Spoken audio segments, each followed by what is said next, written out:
Et bonjour à tous, c'est Germain de Webax. Alors, est-ce que vous avez la forme? J'espère, hein. On est au mois de mars. Je sais pas si vous avez fait carnaval. Peut-être que vous avez encore... vous devez récupérer, hein, du carnaval. Parce que vous êtes trop donné. Non, non, non, non, moi j'ai fait ça avec modération. Je me suis improvisé un petit costume. Avec des petits bouts de carton qui traînaient par là. Fait un petit peu à l'arraché, et je crois que c'est un peu ça des fois le carnaval, c'est improviser. D'ailleurs, improviser, c'est ça aussi, hein, l'e-commerce, c'est improviser, s'adapter. Et qu'est-ce qu'on va parler ensemble aujourd'hui? Eh bien, on va parler du faux mot. Faux mot. C'est le nou... c'est un nouveau mot qui est en train de m'obséder là. Pourquoi? En fait, faux mot, c'est un terme anglais euh, qui veut dire la peur de manquer quelque chose. FOMO. F-O-M-O. La peur de manquer quelque chose, la peur de ne pas être dans le truc, la peur de passer à côté, la peur de... Voilà. Beaucoup utilisé dans les jeux, dans le gaming, hein. Donc tout est fait, des systèmes de mécanismes qui sont mis en place pour que vous soyez obligé de suivre, pour que voilà, vous ne détourniez pas votre regard, indirectement, vous posez la peur dessus. Et c'est ce qui se passe un petit peu avec PrestaShop et son écosystème en général, mais ça c'est valable aussi pour n'importe quel type de solution e-commerce ou d'outil que vous allez utiliser, et aussi tout ce qui va entourer. Je vous explique, c'est des sociétés de marketing, des sociétés de référencement, euh, toutes les sociétés ou tous les prestataires de services qui sont autour de ces systèmes vont instaurer une forme de peur. J'allais dire, mais oui, j'en fais partie. Mais euh, vous allez peut-être vous poser la question, mais qu'est-ce que je dois faire? Il y a des mises à jour à faire, il y a des nouveaux plugins à déployer, il y a des nouvelles fonctionnalités, il y a des nouvelles tendances, il y a plein de choses qui se passent. Il y a mon voisin qui a dit que ça, il y a un ami qui m'a dit qu'il fait ça, et il y a mon boss qui me dit ça. Et pour finir, qu'est-ce qui se passe? Vous savez plus quoi faire, et vous avez peur de dire, mais si je fais pas ça, peut-être ça va s'écrouler. Si je fais pas ça, peut-être que je vais perdre des parts, je vais perdre la visibilité. Et des fois, vous vous dites, ok, non, mais il faut que je fasse tout parce que mon site il est un peu lent. Vite, il faut que je l'accélère. Google a dit que. Ah, mais il y a des experts qui ont dit que. Et c'est le début de la fin. Et le faux mot est en place. Vous allez sombrer. Non, bien sûr que non. Mais vous voyez ce que je veux dire? C'est ça le problème. Alors, moi, on va ensemble. Il faut raisonner différemment. La pire des techniques, c'est effectivement regarder qu'est-ce qui se passe, regarder ce qui est recommandé, regarder ce que les gens disent. C'est la pire des choses. C'est la pire des choses parce que ça vous conduit euh, dans des directions à risque qui vont augmenter, on va dire, votre niveau de stress, et qui vont vous faire faire des choses qui n'ont pas de sens. Parce que faire des choses qui n'ont pas de sens, c'est vraiment le pire des trucs, quoi. Euh, donc vous devez absolument vous appuyer sur un raisonnement logique. Oui, il y a ChatGPT, oui, on l'aime bien, mais utilisez votre tête, utilisez votre pensée, soyez logique. Ne cherchez pas des réponses complexes à des problèmes simples. Vraiment, soyez logique. Et il n'y a pas besoin d'experts, d'analystes exceptionnels. Dans la plupart des cas, vous allez trouver les réponses tout seul. C'est parti, on y va, go. Alors, quel est le problème? Le faux mot, faux mot, faux mot. Anxiété qui pousse de nombreuses personnes à rester connectées en permanence pour ne pas risquer de manquer un événement. Ouais, mais c'est faux mot, c'est un peu plus général que ça. C'est rater un événement, rater une information, rater une tendance, etc. Euh, et c'est la crainte justement de passer à côté de, bah voilà, j'en sais rien, je vous balance un truc à la tête, euh, euh,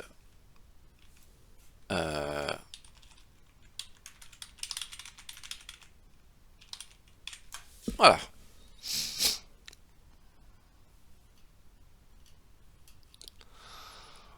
Vous commencez à tomber sur des trucs comme ça, vous dites ok, ah là là là, bah ah ouais, l'impact, hein. Ah là là là là là. Un site web peu performant entraîne une expérience utilisateur médiocre, ah là là. Faux mot est en place là. Une petite peur qui arrive là, boum. Vous avez peur là d'être moins mis en avant dans les valeurs des résultats de recherche. Alors du coup, qu'est-ce qui se passe? On commence à installer des plugins, des systèmes de cache, on passe notre temps dans Google PageSpeed à tester. Ouh là là, il y a un élément qui est orange là, il y a un élément qui est rouge là. Et je sais qu'il y a des gens qui m'écoutent, si vous êtes là en ce moment, et que vous m'aimez pas, vous aimez pas peut-être mon approche, mes techniques, parce que bien sûr, forcément, j'ai des collègues qui ne partagent pas du tout ma vision, qui sont pas du tout d'accord avec moi, qui disent Webax il dit n'importe quoi, ce type n'en connaît rien. Bien sûr, les confrères, les collègues qui ont cette vision. Mais franchement, faut arrêter les délires, hein. Faut arrêter les délires. Faut savoir si vous êtes expert de la technique ou expert du bon sens. Ou si vous êtes au croisement des deux mondes. Moi, mon but, c'est vraiment d'être au croisement des deux mondes. Ça veut dire d'avoir suffisamment de recul et pouvoir pondérer la situation. Euh, mais le syndrome de l'expert, c'est bien la pire des choses, parce que ça vous fait faire des choix vraiment terribles, parce que vous allez faire des mauvais choix. Voilà. Donc se tourner vers les experts qui n'ont pas de bon sens, c'est vraiment la pire des choses, et il y en a beaucoup. Euh, mais c'est normal, on évolue, hein, on évolue dans notre discours, dans notre vision, c'est normal, c'est pour ça tout le monde. Donc, ce qui va se passer, c'est que concrètement, maintenant on arrête les délires, hein, concrètement, et on se pose vraiment des questions, c'est pour e-commerce, son but principal, c'est de vendre des produits. Vous êtes d'accord avec, vous pouvez pas contester ça, hein. Donc vendre les produits, ok? Vous voyez? Ah, donc but, vendre les produits. C'est simple, hein. Vendre des produits. Ok.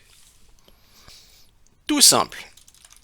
Pour vendre des produits, il faut quoi? Bah, il faut le produit. Donc, il faut le produit. Plus une photo. Plus le prix. Voilà. Ça, ça c'est le premier élément. Que vous avez déjà, que voilà. Que bah, si vous regardez cette vidéo, vous avez déjà un site e-commerce, ou vous pensez avoir un site e-commerce, et bah vous avez déjà ça, vous avez produit, photo à son prix. Ici, il y a déjà une nuance déjà. Ici, c'est comment se fait la segmentation. Il y a les produits uniques et il y a les produits manufacturés. Donc, mes produits manufacturés, produits qui sont faits par des usines, donc en grande échelle. Produit unique, bah, vous êtes le seul à l'avoir. Je vais peut-être faire autrement, je vais faire comme ça, produit unique, produit manufacturé, voilà. Dans les produits uniques, euh, bon, il y a une subtilité. Produit unique, il y a les produits désirés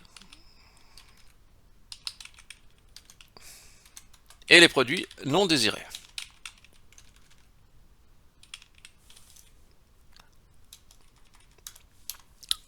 Dans les produits manufacturés, ben, c'est selon la tendance du marché. Voilà. Alors, qu'est-ce qu'il y a comme subtilité ici qui est très importante? Ok. Qu'est-ce qu'il y a de très très important ici? Euh, eh bien, dans les produits uniques,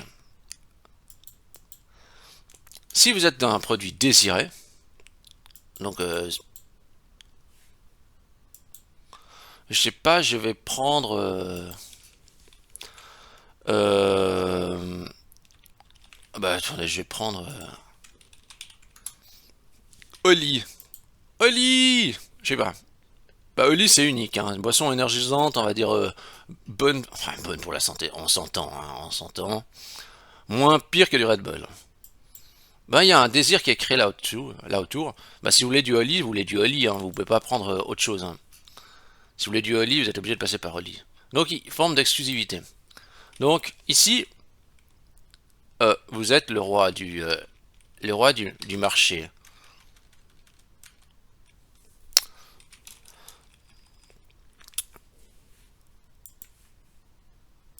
Donc ouais, on va peut-être mettre le roi, ça fait beaucoup, hein. Donc on va mettre, vous êtes dominant. Ok, donc ça c'est top. Vous voyez là, maintenant, et en fait avec toute l'image de marque qu'ils ont et tout ça, tout ce qu'ils ont fait, bah, les gens ils veulent du Oli, ils veulent Oli, pas autre chose. Bon, bah, il y a une réelle demande. C'est toujours plus facile à vendre quand on a un produit unique et désiré. Ça, c'est vraiment le top. Après, bien sûr, il y a toute l'image de marque et tout ça autour, mais ça, c'est une autre chose. J'en parlerai un peu plus tard. Il y a tout ce qui est non désiré. Du style... alors là, je vais prendre encore un cas plus générique.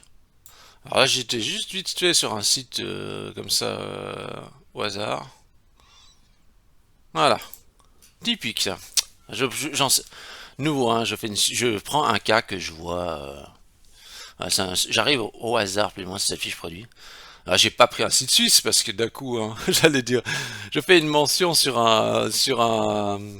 un vigneron suisse. Il va faire les gros yeux là. Moi, sur un vigneron français, il fera aussi les gros yeux, mais pas grave. Ici, alors la différence qu'il y a, c'est que, par exemple, vous prenez dans le domaine du vin, vous faites du vin, etc. Ok. Ben, ce qu'il y a, c'est que les gens, vous avez votre bouteille à vendre, très bien. Ça va être du vin, des bijoux, etc. Ou ce que vous voulez.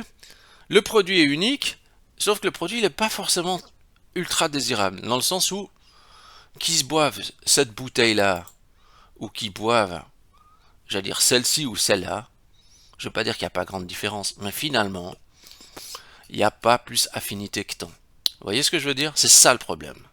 Et ça, quand on est dans ce cas de figure-là, c'est déjà bien plus difficile. Là, en fait, il faut mener une opération de séduction. Et là, c'est déjà beaucoup plus compliqué. Donc ici sur les désirés, vous êtes dominant, donc là plus ou moins pas de problème. Mais vous avez monté quelque chose de très solide. Sur les non désirés, si vous ne faites rien, vous pouvez bien dire oui j'ai fait une bouteille, le vin est bon, mais tous les vins sont bons, plus ou moins, tous les vins se tiennent. Vous allez à un étalage, vous allez dans votre supermarché, vous voyez la collection de bouteilles de vin, qu'est-ce qu'il va faire? Vous allez prendre une plutôt que l'autre. Vous voyez, on est dans un... Oui, vous avez un produit à vendre, mais il n'est pas forcément désiré plus qu'un autre. C'est très important tout ça parce que vous allez dire oui mais PrestaShop là, mon slider et mon truc. Comprenez bien ces éléments-là parce que c'est ça qui vont faire une vraie différence. Donc ok, vous avez ça. Donc là il faut mener une opération de séduction. Si vous faites pas ça, ouais, oui vous aurez vos bouteilles à vendre, mais personne n'a envie quoi. Ou par hasard ils disent ah oui j'ai goûté une fois, ou c'est bon, etc. Mais il y en a trop d'autres qui font la même chose quoi. Euh, et produits manufacturés selon la tendance du marché, eh ben là, la différence, elle se fait ici. Je sais pas, je vais dire, allez, je fais un truc vraiment, je sais pas, une basse Bose par exemple, ou euh,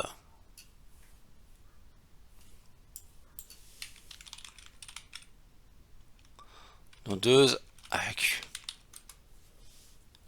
Voilà. Bon,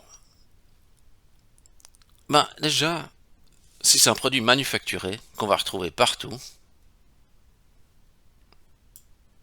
on va faire ça. Bon, je vais prendre Moi, je vais prendre lui, par exemple. Je connais même pas. Mais là, je suis pas dans... Je suis pas dans Chrome. Parce que moi, je fais toujours Google Lens. Comme ça, là, je vais dans Chrome.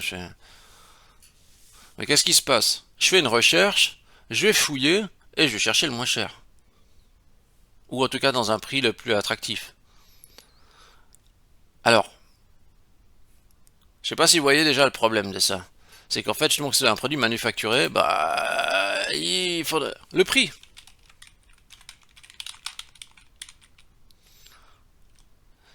Et souvent, là, ça coince. Euh,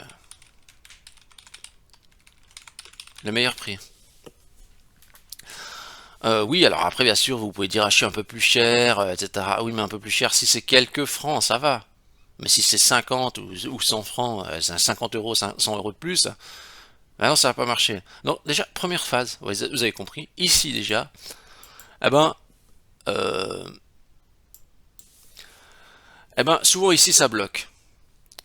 Donc ça, on a, dans tous les cas, le produit, la photo, le prix, on a sur tous les shops.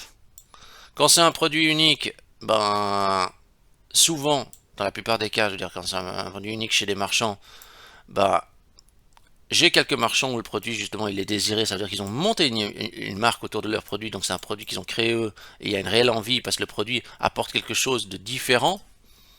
D'accord? Et qui sont à seuls à le proposer. Quand c'est des produits non désirés, donc ça, c'est des marchands qui fonctionnent très bien, hein. Ça, quand c'est des produits non désirés, comme j'ai dit, le vin, etc., ben souvent, ce qu'il y a, c'est qu'ils n'ont pas mené l'opération de séduction. Donc, ça veut dire que l'image de marque autour de ces des produits, ben, elle n'est pas trop là. Donc, en fait, euh, ben, les gens ils achètent pas forcément plus leurs produits qu'un autre, quoi. Donc ça marchote, il y a quelques ventes, mais pas plus.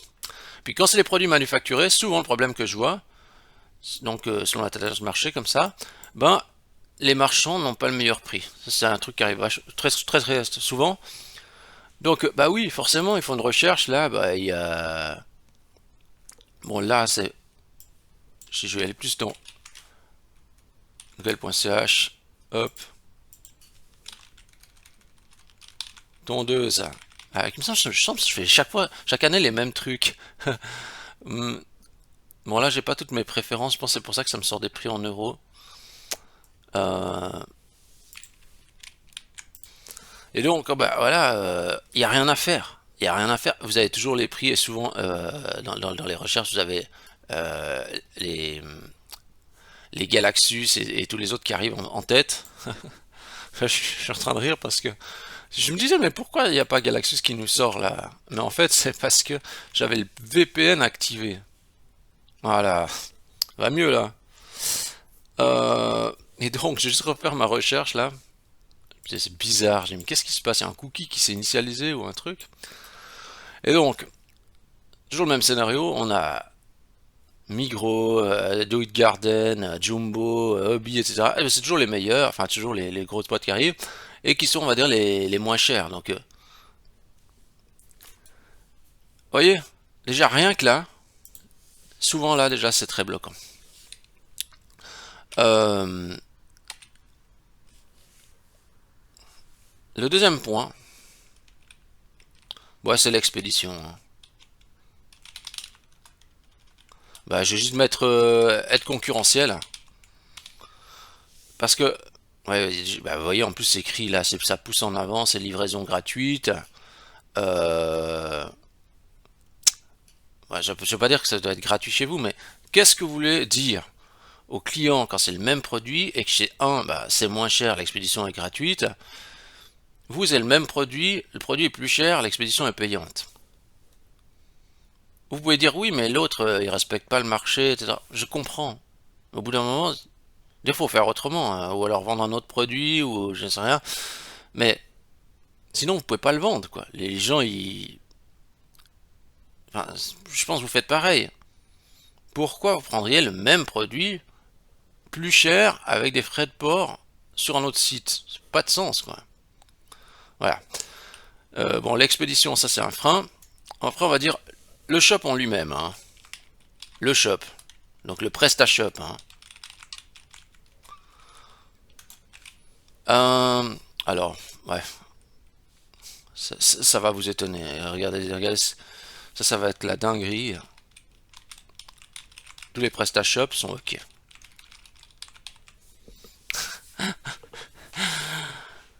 Ah là là, ouais. J'allais dire ça, c'est juste la phrase pour scandaliser tout le monde. En gros, la plupart des PrestaShop, il n'y a rien besoin de faire d'autre. À partir du moment où vous me dites, on a un PrestaShop, c'est bon. Il n'y aurait rien besoin de faire d'autre. Non, il n'y a pas besoin de commencer à le tripatouiller, de l'optimiser, etc. L'impact de tout ça sera relativement faible. À partir du moment où vous avez, on va dire, une interface utilisable, mais l'interface, la plupart des thèmes, on va dire, sont fonctionnels.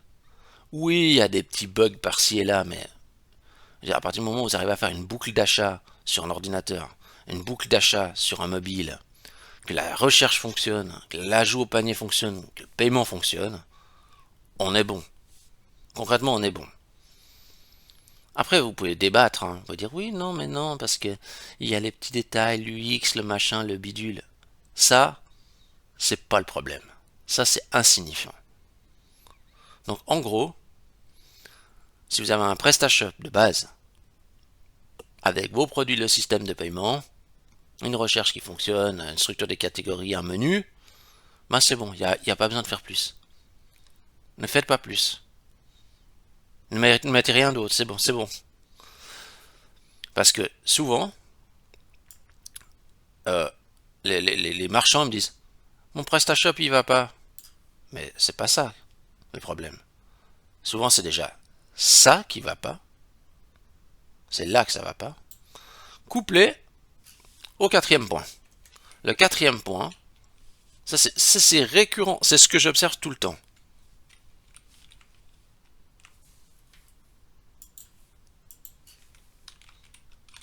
Le désert. Mais il n'y a personne qui vient sur le site. Il n'y a personne qui vient sur le site. Mais vous allez me dire, mais forcément, regardez, imaginez voir, vous êtes dans ce scénario-là. Vous êtes dans le scénario des produits manufacturés. Il y a plein d'autres sites qui ont les mêmes produits que vous. Comment vous voulez, si vous êtes une petite structure, tout d'un coup, boum, c'est vous qui arrivez et vous ramassez tout le monde et vous passez devant Landy et vous passez devant Jumbo et non, bah mais non, c'est pas possible. Là, euh, si vous êtes sur les produits désirés, c'est possible, mais vous êtes dominant, vous avez dû faire un très très gros effort sur l'innovation du produit, mais vous avez dû aussi communiquer. C'est-à-dire, vous avez dû travailler votre image de marque. Euh, et puis si vous êtes là dans les produits uniques non désirés, bah en plus c'est dur de faire de la pub parce que les gens ne cherchent pas forcément vos produits. Vous voyez, ça dit une bouteille de vin, si c'est bouteille de vin XYZ, bah les gens ils sont pas en train de rechercher bouteille de vin XYZ dans Google. Pas spécifiquement votre bouteille. Donc ça va être chaud. Donc, pour le désert, donc concrètement, vous voyez les résultats à l'écran. Ce qui manque, en fait, ce qu'il faut absolument, c'est du trafic. Alors, si vous voulez le trafic, pour un e-commerce, c'est vite vu. C'est Google Shopping, éventuellement des marketplaces. Comme vous voyez ici, hein, là, genre si Galaxus, etc. Donc, même vous pouvez vous poser la question, c'est est-ce que vous devriez être sur Galaxus aussi? Donc, typiquement, si vous êtes en Suisse, bon, c'est dur de rentrer chez eux, hein, ils sont assez stricts, hein. Mais bon, moi, je suis pas trop fan non plus de. J'aime bien acheter sur Galaxus, mais je serais pas fan d'être marchand là-dessus. Parce que je trouve qu'on est quand même pas mal esclaves. Et ils prennent quand même un pourcent, encore un gros pourcent dessus et tout. Enfin, je sais pas. Maintenant, encore récemment, j'ai appris par les clients que depuis le début de l'année, eux, ils prennent la TVA. Donc, ça veut dire vous faites une vente à 100 francs là, bah, les 8,1% de TVA que normalement vous allez payer, bah eux, maintenant, ils la retirent.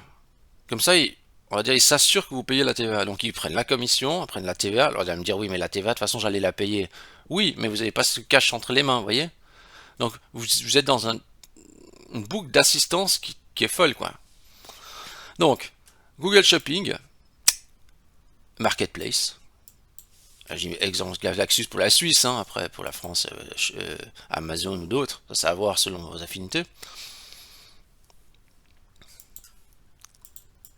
Alors le SEO, en fait, là c'est plus être visible en général. C'est ça aussi le problème du SEO, c'est que des fois c'est trop raisonner sur la technique. C'est être tout simplement visible dans Google, quoi. Et être visible, je mets SEO quand même, mais je mets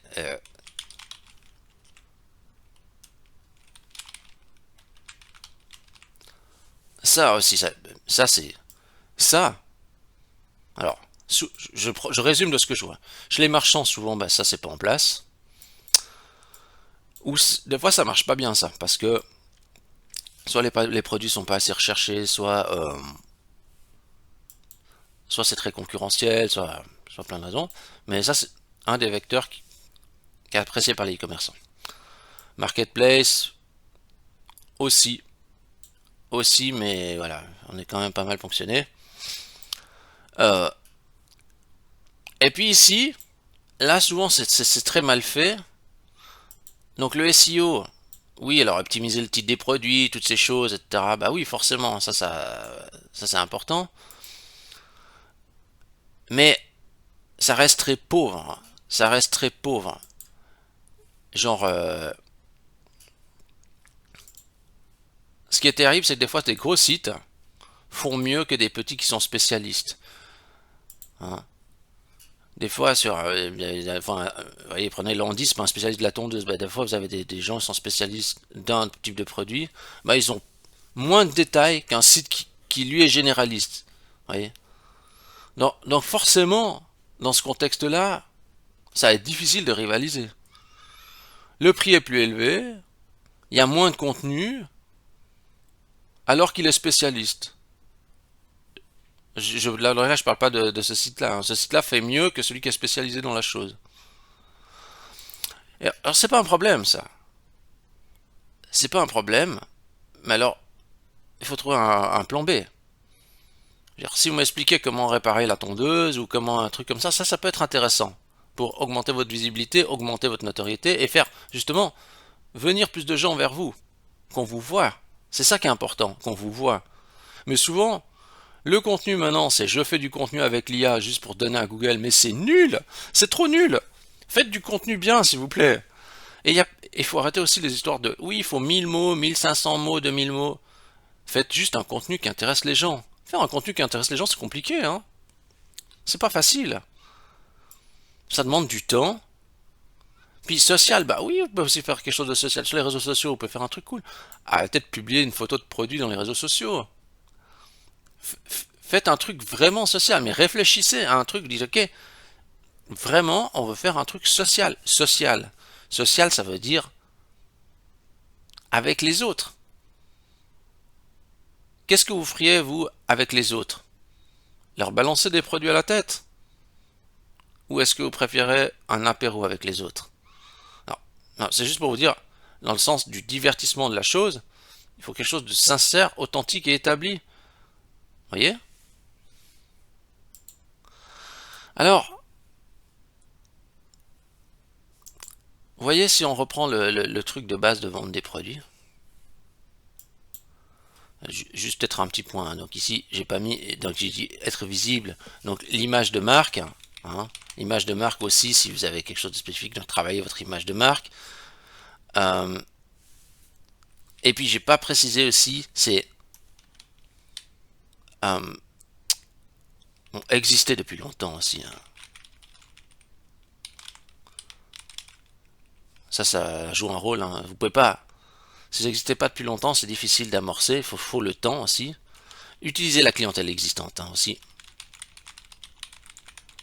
Utilisez ce que vous avez déjà, pas ce que cherchez pas toujours ce que vous n'avez pas encore. Ça aussi c'est important. Et puis aussi trouver les chemins les plus courts.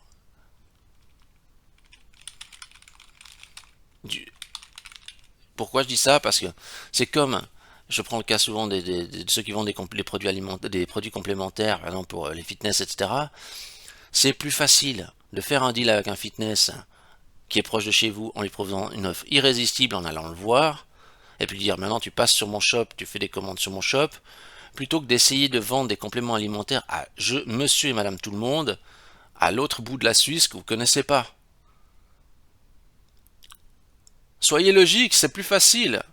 C'est plus facile c'est plus facile, je veux dire, d'influencer le boss d'un fitness plutôt que de l'influencer plein de gens différents éparpillés autour de travers la Suisse qui vous achètent un produit.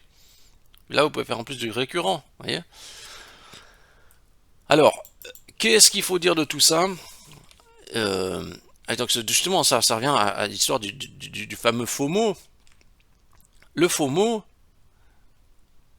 voyez, pour moi, quand je dis FOMO, c'est vraiment plein de trucs qui sont du style, bah, vite, il faut faire la relance panier. Vite, il faut mettre le cash. Le ultra rapide.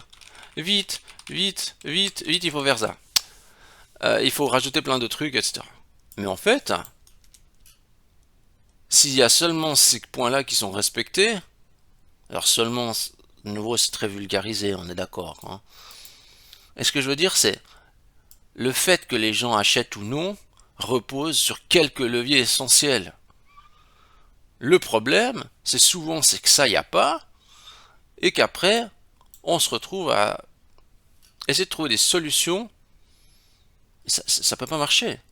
Ça peut marcher. Et ce qui est le plus terrible là-dedans, c'est que il y a des gens, il y a des sociétés qui vont faire ce que vous allez demander, qui vont vous dire oui, on va mettre en place des trucs, etc.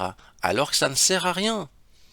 Moi, j'ai des cas de clients où je leur dis, même si vous changez de stratégie, si on fait autre chose autrement, ça ne va rien changer, parce que le contexte est que vous n'allez pas changer le marché. C'est soit vous vous alignez sur le reste, ou soit ça ne marchera pas. Vous pouvez faire toute la décoration que vous voulez. Ça ne peut pas fonctionner si l'essentiel n'est pas, on va dire, aligné avec le reste. C'est pour ça que bah, nouveau, vous avez des histoires de mise à jour de PrestaShop, mise à jour de PHP, vous avez plein de choses, hein. Des mises à jour de performance, des mises à jour. Non, mais au bout d'un moment, il faut choisir votre combat aussi, hein. Vous faites le combat des mises à jour, vous êtes un marchand, vous êtes un e-commerçant, vous voulez vendre des produits, ou est-ce que vous voulez jouer aux techniciens ou aux marketeurs en inondant votre site de toutes sortes de choses dont vous n'avez pas besoin? En fait, si je vous dis tout ça, c'est parce que des fois on a vraiment la tête encombrée, on ne sait plus quoi faire. Mais les réponses, elles sont assez simples. Puis après, il y a des gens qui me diront, hein, il y a des gens qui diront, c'est vrai, c'est vrai. Moi, je suis pas le moins cher. J'ai pas les meilleurs produits. Mais les gens viennent chez moi parce que voilà, je fais le travail, j'ai le service qui va à côté du produit. Mais les services à côté du produit, des fois, c'est par exemple, je sais pas, vous avez, bah, je sais pas, vous avez, j'ai dit là, je suis dans quoi? Ouais, j'ai par exemple, un- moi, je fais cette pause. Moi, je fais la mise en place des enceintes. Je vends les enceintes, je suis pas le moins cher, mais je fais la mise en place dans les restaurants, dans les bars, etc. Bah super, super. Vous pouvez vous permettre de pas être le moins cher parce que finalement votre puissance, ça sera sur bah, le service et la valeur ajoutée que vous êtes capable de faire avec le produit. Le truc, c'est comment être visible là-dessus. Alors peut-être que la réponse, c'est plus être visible sur le produit, mais c'est être visible sur installation installation bah, d'enceintes dans les restaurants. Mais vous voyez, l'orientation est différente, ça. C'est pas la même chose. Entre le produit et installateur d'enceinte pour restaurant, c'est pas pareil. Donc on essaie de positionner différent. Mais après, de nouveau, il faut créer du contenu là autour. Puis peut-être que ça serait bien de montrer quand vous faites ça dans un restaurant. Vous voyez? Ou de montrer comment un restaurant peut le faire. Ah, mais non, ils vont faire eux après. Mais non, pas du tout. Pas du tout. C'est juste que ça sera une preuve de rassurance énorme. Et, je veux dire, il faut des choses qui tractent l'attention des gens. Il faut vous mettre à la place des gens, vraiment. Ah, ça, c'est comme moi, ma valeur ajoutée est plus dans la création de modules. Oui, pour certains modules PrestaShop, oui. Mais maintenant, j'ai arrêté de faire ça. À l'époque, c'était différent, il n'y en avait presque pas. Mais maintenant, laissons faire ça à justement développeurs étrangers. Puis, il faut arriver avec une expertise différente. Hein. Même l'IA peut faire des plugins PrestaShop. On peut tous rester chez nous maintenant. Bon, bah écoutez, je crois que j'ai fait un peu le tour. J'ai partagé cette notion de FOMO et de peur. Donc, si vous avez des peurs, si vous avez des craintes, si vous observez votre concurrent qui fait ci, qui fait ça, etc., arrêtez de l'observer. Réfléchissez, regardez les choses en face et pas besoin, pas besoin de solutions extrêmement complexes. Et tout ce que dit Google, etc., faites ci, faites ça, prenez du recul. Prenez du recul. Et il y a des gens qui respirent les paroles de Google, qui respirent tout ça. Euh, je vous donne juste un dernier exemple, parce que si vous êtes arrivé jusqu'ici, vous méritez quand même que je vous dise les choses telles qu'elles sont. Personnellement, moi, il y a plein de choses que je dis, ok, je, je prends le recul et j'attends. Prenez par exemple l'acceptation des cookies, etc. Il y a plein de gens qui vont mettre en place le système d'acceptation réel des cookies. Oui, parce qu'il faut le faire comme ça, etc. Qu'est-ce qu'ils font? Ils perdent la donnée. Bravo, bravo. Ça ralentit le site, ça crée plein de problèmes aussi ailleurs. Bravo. Plutôt que de faire semblant d'accepter les cookies, ou de trouver des astuces, de faire croire qu'on est en train d'accepter ou non les cookies, ce qui est plus intelligent, parce que en réalité, vous perdez pas de la donnée. Et puis après, même vous prenez pour les systèmes de tracking, des suivis des conversions, des ventes, etc. Il y a des gens qui font plus avec ces systèmes standards, comme à l'époque. Alors peut-être qu'après, on pourra plus faire comme ça, mais pour l'instant, on peut toujours faire comme c'était à l'époque, en respectant moins, on va dire,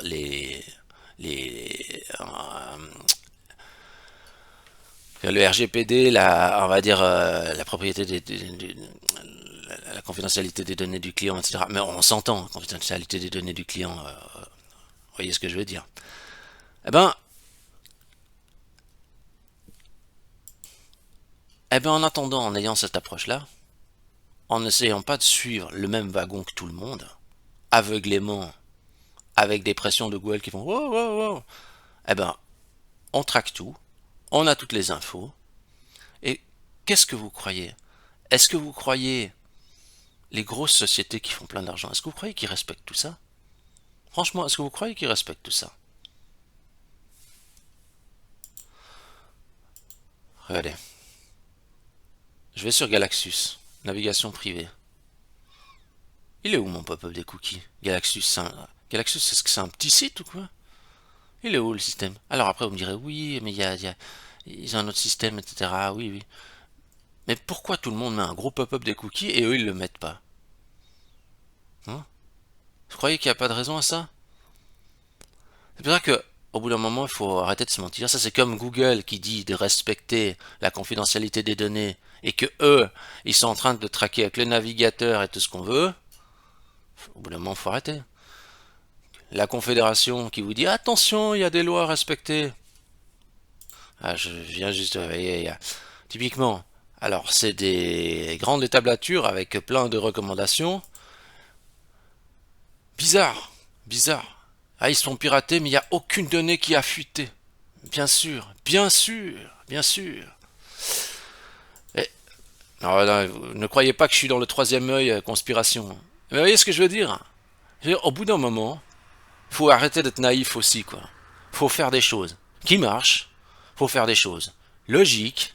Faut faire des choses sûres dans le périmètre légal, où c'est toujours considéré comme ok, mais il faut arrêter d'être le dindon de la force, vous voyez.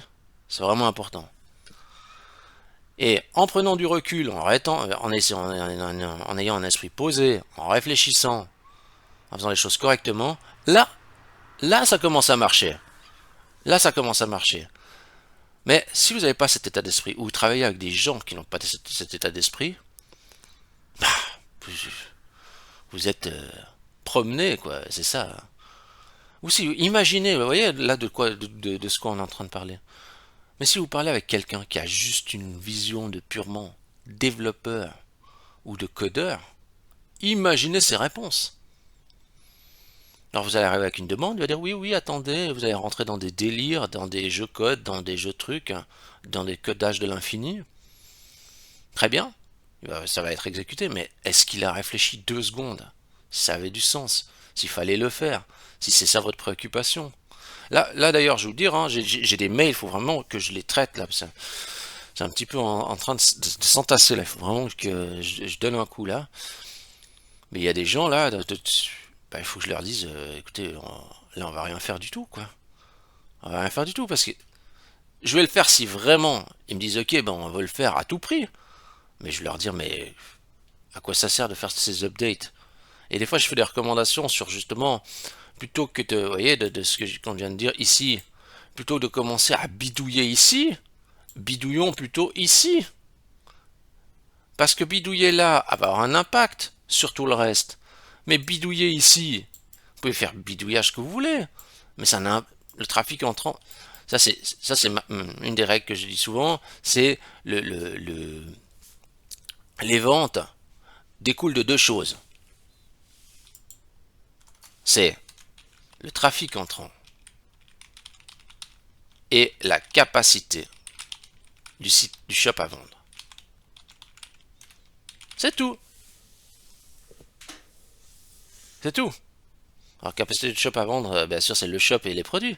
Mais et souvent là sur les produits, bah c'est pas trop ça. Puis souvent ici, c'est souvent ici qu'il y a le problème. Là c'est le trafic. Hein. Le trafic ici souvent il y a 50 visiteurs. Bon bah qu'est-ce que vous voulez dire quoi? Ou un peu plus, vous voyez, mais ça dépend. Souvent il y a des cas de figure où c'est ça quoi. Donc souvent le cas de figure on est à ce stade-là ici et que ce qu'on va faire c'est bidouiller le PrestaShop. Vous demandez à quelqu'un de bidouiller le PrestaShop en boucle. Alors, plutôt que de dépenser une somme importante sur ça, dépenser plutôt sur ça qui va avoir un impact sur le trafic entrant. Bon, je me suis un peu éternisé, j'étais un peu dans tous les sens, mais c'est ça qui est marrant aussi. C'est de parler un petit peu avec vous, de vous montrer des choses, de vous partager des idées, de ce que je pense vraiment. Je sais, on n'a pas tous les mêmes visions. On est tous différents et c'est ça aussi qui est bien. Euh, on a tous des idées différentes, on a tous des positions différentes, des postures différentes. Et moi d'ailleurs, j'adore regarder même des gens avec qui je suis pas d'accord. Où je me dis, qu'est-ce qu'il raconte lui? Et des fois, je fais, intéressant. J'ai pas envie de regarder les mêmes contenus que tout le monde fait. Et ça me fait.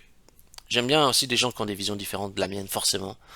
Je pense souvent à ça parce que je dis que des fois quand je vois dans mes collègues, même dans d'autres prestataires, c'est toujours les mêmes discours. C'est trop nul. On s'ennuie, ça veut pas dire que c'est que ça manque de créativité, vraiment. Ça manque d'astuce, ça manque de vision. C'est trop rationnel. J'ai l'impression des fois, on est presque toujours en train de parcourir un PowerPoint, vous savez, c'est phase 1, on fait ça, phase 2, on fait ça. Oui, il y a des procédures, mais ça manque un peu de rebondissement. Alors, mettons un peu de rebondissement, mettons un petit peu de fun dans tout ça. Si vous avez aimé cette vidéo, vous pouvez liker la vidéo, vous pouvez vous abonner à la chaîne YouTube, vous pouvez mettre 5 étoiles à Webax dans Google. Vérifions si j'existe encore. Oui, toujours là, dans ce petit container. Vous pouvez liker, vous mettre 5 étoiles.